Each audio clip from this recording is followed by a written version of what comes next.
உங்களுக்கெல்லாம் phone call வந்தா யார்கிட்ட இருந்து வரும்? Parents, brothers, sisters, family, friends, relatives இவங்க கிட்ட இருந்து தானே வரும். இதெல்லாம் போக கடன்காரங்க கிட்ட இருந்து கூட கால் வரலாம்.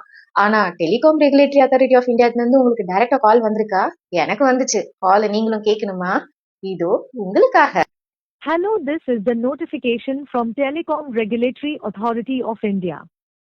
Due to the abnormal usage of your phone number, your service will be suspended within 2 hours. For more details, please press 9. For customer service, please press 0. Hello, Telecom Regulatory Authority of India. आपको यह सूचना so okay.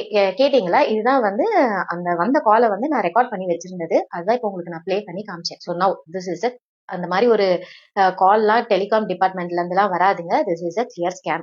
First time இந்த கால் வந்தப்ப, அதாவது அன்னைக்கு எனக்கு கால் வருது காலையில அரௌண்ட் ஒரு 8:30க்கு ஃபர்ஸ்ட் கால் வருது. கால் வந்தப்ப உண்மையா சொல்லணும்னா நான் ரொம்ப கன்ஃபியூஸ் ஆயிட்டேன்.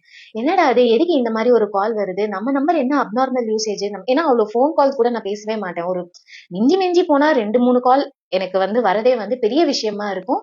இதுல எங்க இருந்த அப்நார்மல் யூசேஜ்? சோ ஒண்ணுமே புரியல. நான் வாஸ் ஆல்சோ திங்கிங் இந்த ஏர்டெல், ஜியோ இந்த மாதிரி வந்து அவங்க தானே கால் பண்ணுவாங்க. அது கூட எதுவுமே இல்லாம டைரக்டா ஆக்ஷன்ஸ் எடுப்பாங்க. இதெல்லாம் விட்டுட்டு டெலிகாம் ரெகுலேட்டரி டிபார்ட்மெண்ட்ல இருந்தே டைரக்டா ஃபோன் கால் வருதா, நம்பர் சஸ்பெண்ட் ஆகும் அப்படின்லாம் சொல்லி முதல்ல ஒண்ணுமே புரியல.